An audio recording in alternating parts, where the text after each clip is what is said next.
বাদশাহ হারুনুর রশিদ জানতেন তার রাজ্যে সবাই সুখে আছে, কারণ তার উজিররা প্রতিদিন সকালে এসে বলতেন, জাহাপনা, আপনার রাজ্যে এখন দুধ ভাতের জোয়ার বইছে। কিন্তু বাদশাহ এক রাতে সিদ্ধান্ত নিলেন তিনি নিজের চোখে সত্যটা দেখবেন। সাধারণ পোশাকে সাধারণ মানুষের ভিড়ে মিশে গেলেন তিনি। শহরের এক কোণে যেখানে বৃষ্টির জল ছাদ চুঁইয়ে ভেতরে পড়ছে, সেখানে বাদশাহ শুনতে পেলেন বুক ফাটা হাহাকার। এ আল্লাহ, শেষ সম্বল ওই 2 টাকা ছিল, তাও আজ উজিরের লোক খাজনা বলে কেড়ে নিয়ে গেল।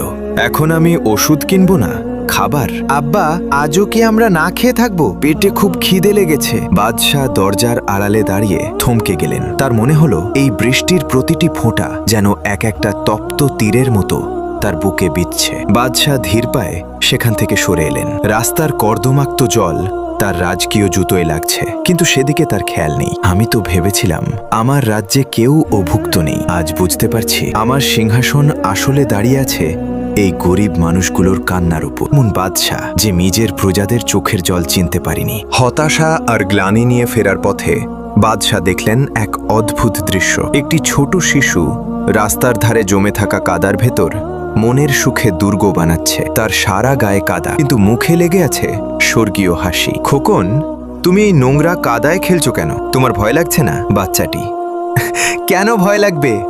এই কাদা মাটির রাজ্যটাই তো সেরা। এখানে কোনো উজির আসে না, আর কেউ আমার কাছে খাজনাও চায় না।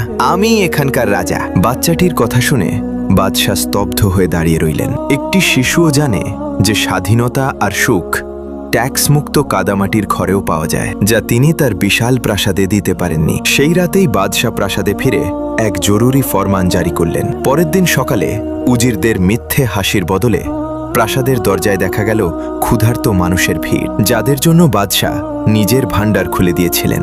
রাজমুকুট পরা সহজ, কিন্তু প্রজাদের চোখের জল মোছানোই হল প্রকৃত বাদশাহীর পরিচয়।